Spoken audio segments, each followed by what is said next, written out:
Hello everyone! So today is Thursday at magluluto tayo ng steamed chicken rice.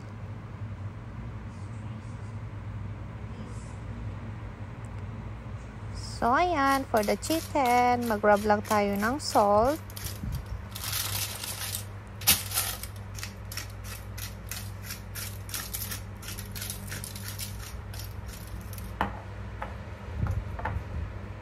Turmeric. Irarab lang natin hanggang sa makot yung the whole chicken.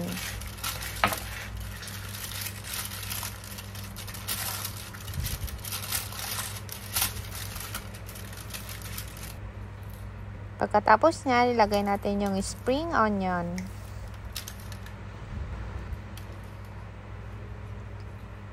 Ginger.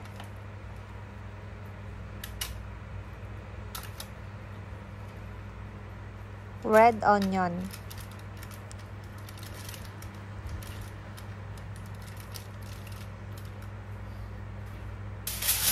Pagkatapos yan, ika-cover lang natin, then steam natin for 2 hours.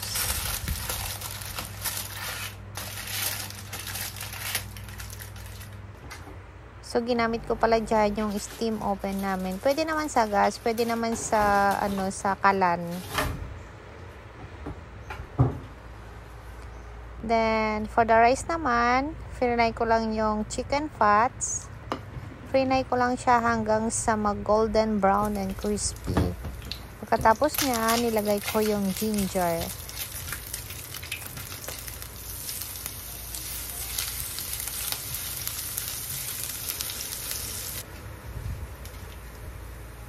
Nilagay ko na din yung rice.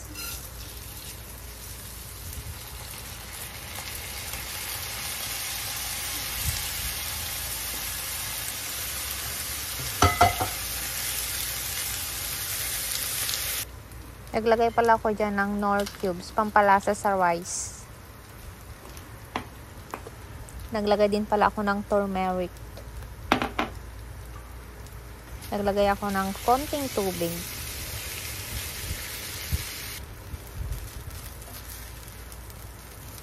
So, ayan na. Pagkatapos nyan, itatransfer lang natin sa rice cooker.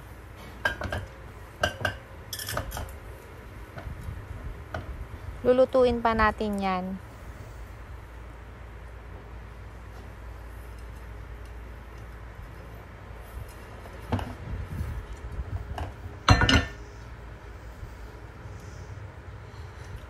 Agad din pala ako dyan ng tubig.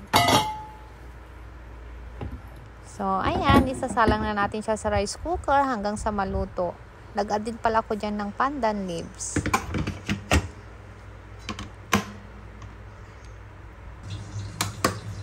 So, ayan, luto na ang ating rice. Halisin lang natin yung pandan leaves. O, diba? Ang ganda ng pagkaluto. Hindi siya masyadong, sticky. Hindi siya masyadong basa. So, luto na din ang ating chicken. Steamed chicken. O, diba?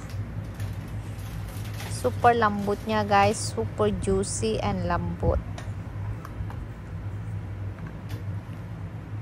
So, ayan na. Ready na ang dinner.